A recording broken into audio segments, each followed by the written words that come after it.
It's Monday in a extremely wet and windy Lancashire. So let's cheer our day up with some sewing chat. Come on.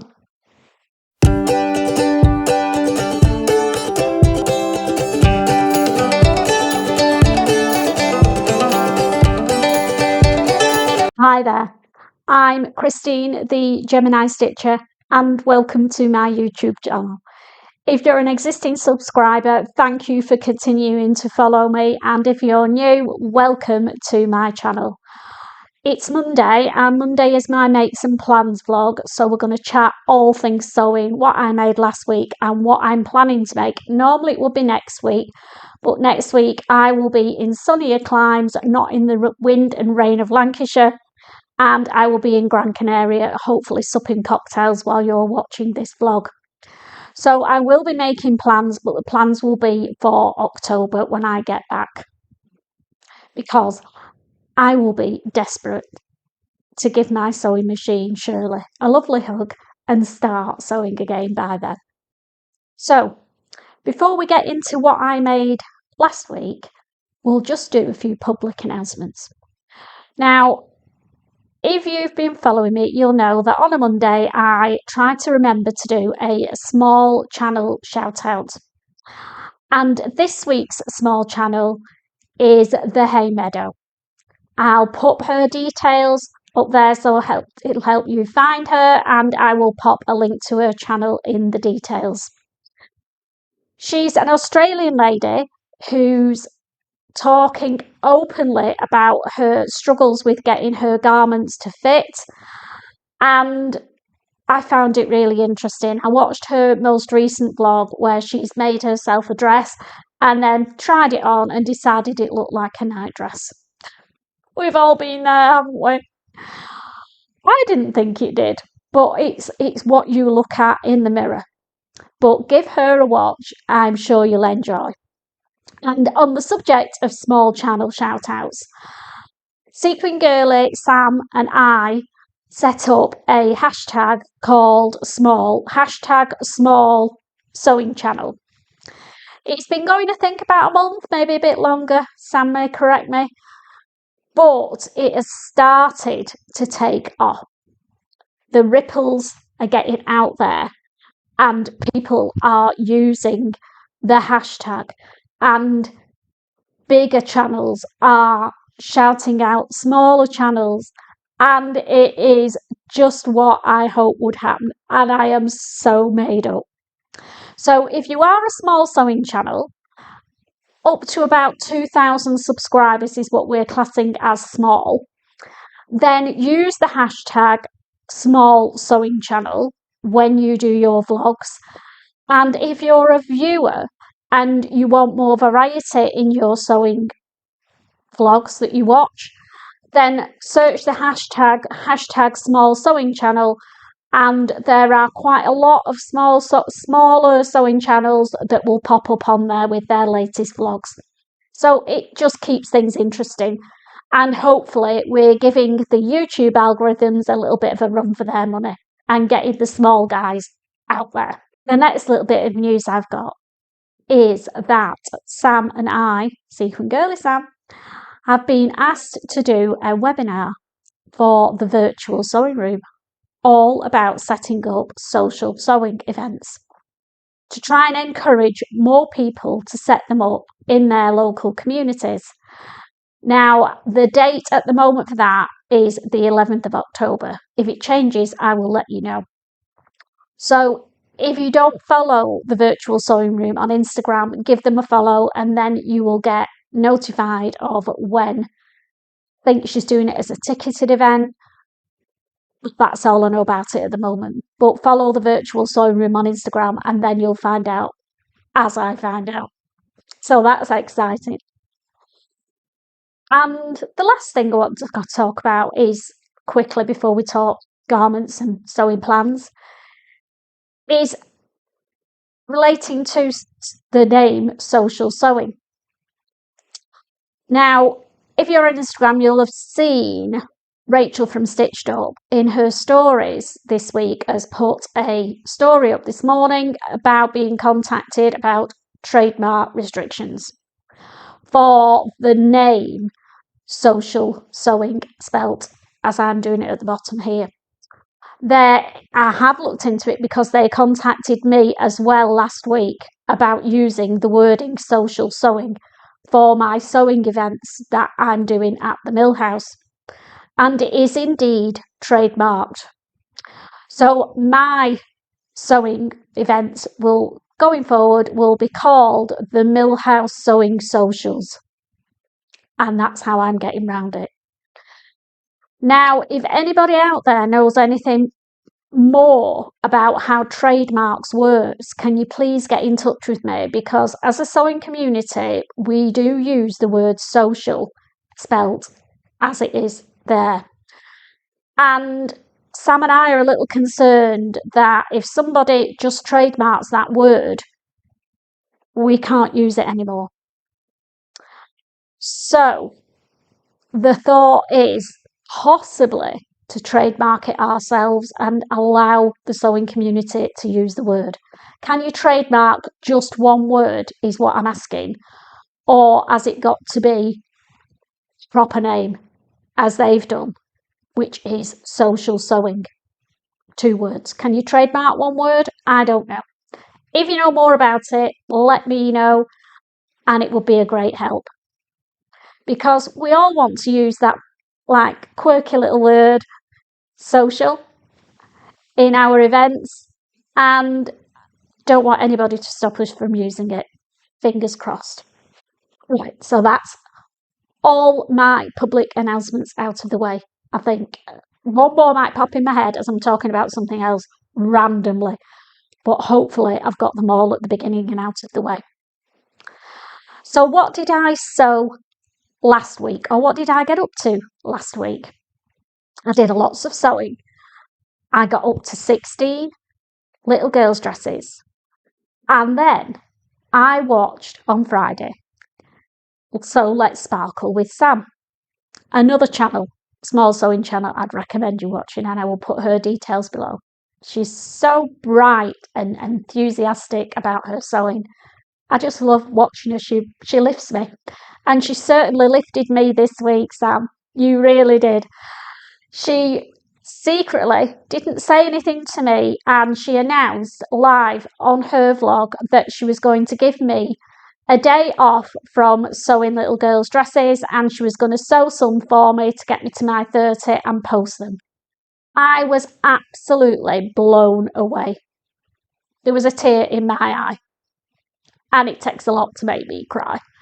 I'm a tough Lancashire lass and we don't do it, do we?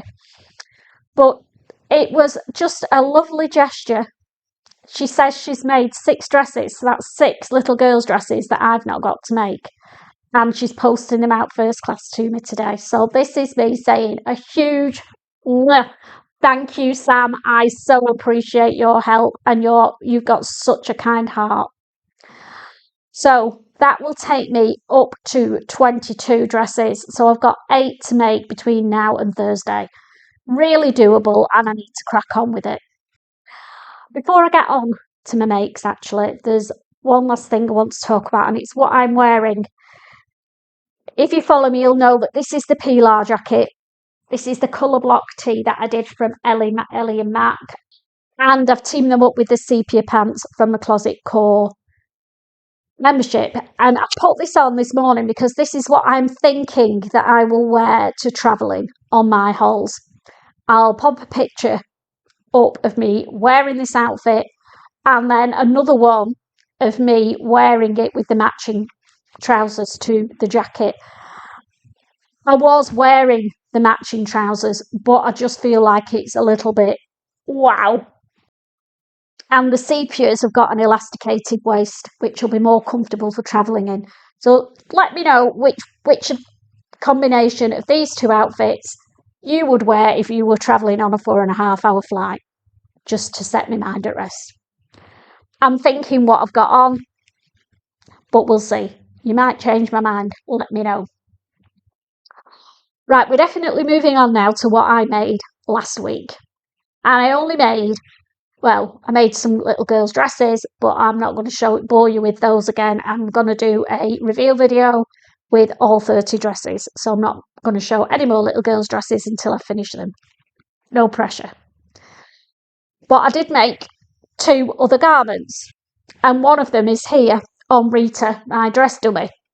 Now, this is the Sirocco playsuit, and it's made in a cotton jersey fabric that I got from Pound Fabrics, paid £4.50 a metre for this, and it took about 1.5 metres.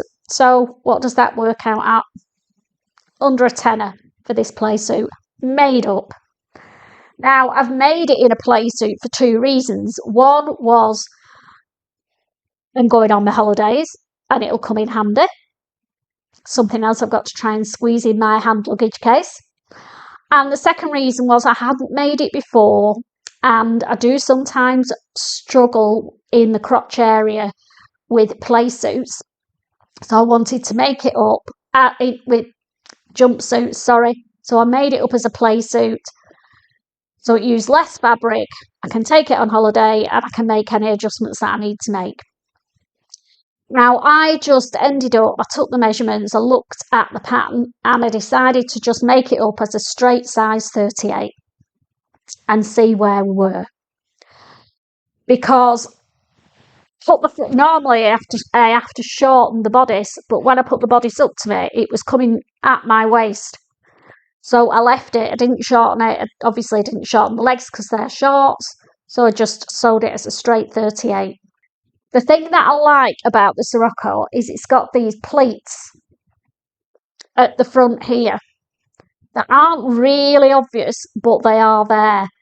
And they are brilliant because this is quite a clingy, stretchy garment.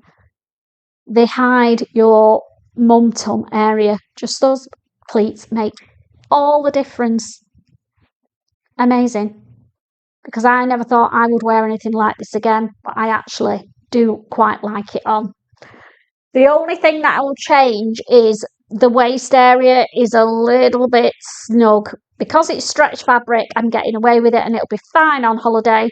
But when I make my full jumpsuit in perhaps a little bit more expensive fabric, then I'm going to grade out to a 40. In fact, I might do the whole of the bottom as a 40 and leave the top half as a 38.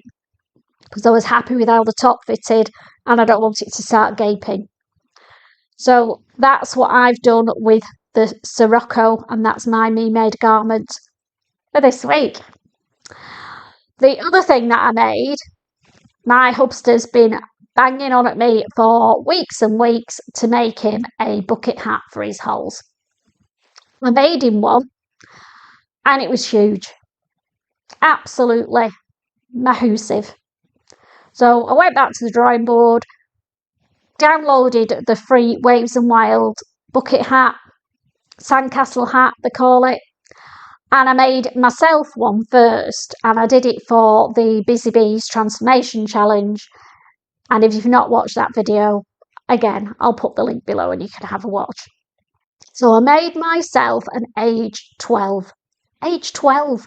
I know I'm little, but flipping heck. And it fit perfect. So I used that as a guide. He reluctantly tried it on. And it was tight. He could get it on, but it was tight. So I thought, right, I'll size up 2 sizes, which was the adult medium. And I'll just grab it and you can have a look. So here it is. Adult size, medium bucket hat. I'll put it on, ruin my hair, but never mind. And you can see it does sort of fit me, but I feel like the brim is too big, if you like. I prefer mine. So I've done it in a navy twill, but the good news is it fits him, so all is well. So I've done it in a navy twill, and the bucket hat, Sandcastle hat is double-sided. So I've done the inside in a cream off-white fabric with lots of stars all over. Not sure he'll wear it that way, but we will see. The only thing that he wants that I haven't done with it is, as he said, I need air holes. and they are air holes, aren't they? So I'm going to put a couple of grommets in there where the seams are on either side, so that his little head doesn't get sweaty on holiday, apparently. So that's all I've made this week, these two things. Now, this bucket hat I made at Nadia from Sewing in Style by Nadia did a sewing social on Saturday just gone, and I went along to that and had a really good time. It was a small social, there were six of us there, but it was great because it meant we could all we all sat around one table, big table, all chatted and got to know each other, which sometimes the social that I run can get quite big and everybody doesn't get to talk to everybody, if you know what I mean.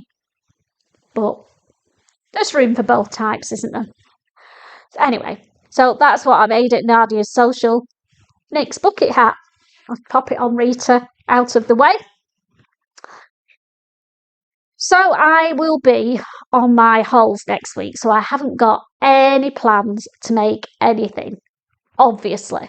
I'm not going to take any crafting things with me. I'm giving myself 11 days off completely.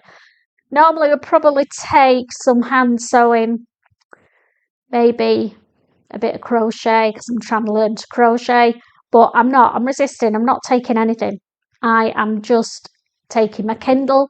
I'm going to read. I'm going to sunbathe, relax, do a bit of sightseeing, go to my favourite restaurants, and just have a good time. Then I will be rejuvenated and chomping at the bit when I get back to start sewing again.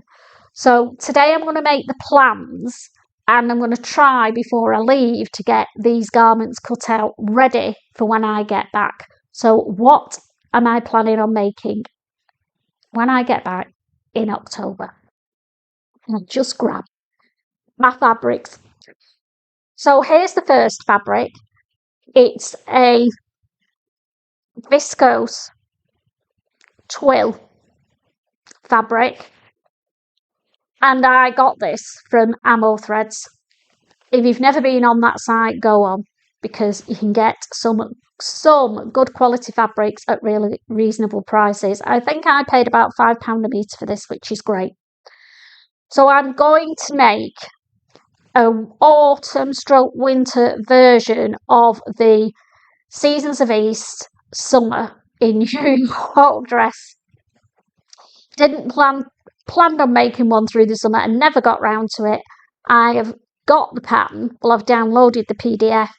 So I'm going to have a go at making it in this, and thinking in my head, it'll be all right for the autumn time with some boots.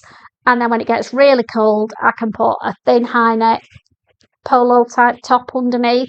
I have got one in the green that's in the fabric, so if I layer it up and put this over the top, I will hopefully still wear it through the winter. So that's the plan. Number one for October, the summer in New York, Seasons of East, in this gorgeous autumnal fabric.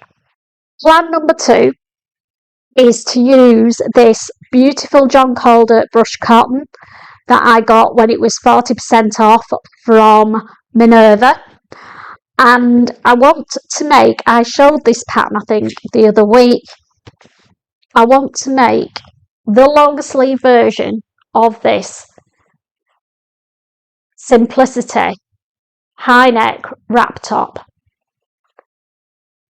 And I think it will be really snuggly in this bright brushed check fabric.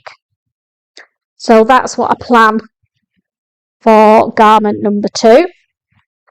And then garment number three, I'm finally going to get round to making my second Pilar jacket, and I'm going to make it in this stretch gold denim, and I think it goes quite well with that actually. So I could have that underneath and have the denim jacket and pants with it. Let me know what you think. So the jacket is going to be the Pilar jacket, which is the one that I've got on, but I'll bob an image of it up and then you know which one I'm talking about. It's a Maison Fauve pattern, and I love it. I've made it obviously only once, and I did use Andrea from Beyond the Pink Doors sew along. I paid for her sew along and was so glad that I did, because it is quite a chunky sew to do without somebody there holding your hand. Well, I felt so anyway. So that's the plan for that, and there is enough fabric to make a pair of matching smart jeans. So I'm going to make the Anna Allen Philippa pants. They are like jean style. I'll pop an image up here. They don't have a back yoke, and they just have patch pockets on the back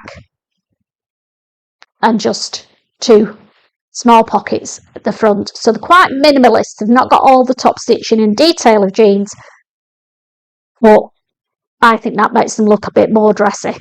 So I'm going to make the Anna Allen Philippa pants and the Maison Fauve Pilar jacket. And the simplicity, I'll put the number at the bottom, top for underneath in that brushed cotton. Can't wait. So that's my Monday makes and plans done for this week. I had realised actually that I've stopped giving you gadget ideas, sewing gadgets, so I will start that again when I get back in October.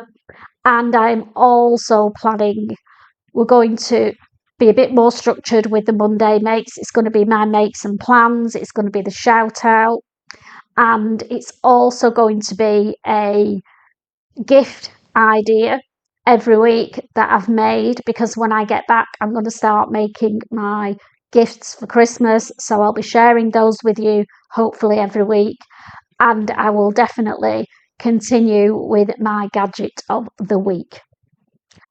I hope you've enjoyed watching. I hope I've given you some inspiration on what to do to start your autumn sewing, because it's certainly very autumnal here today. So I'm going to go now, get these all cut out into my project bags, and then I can start on them when I get back from my hauls in October.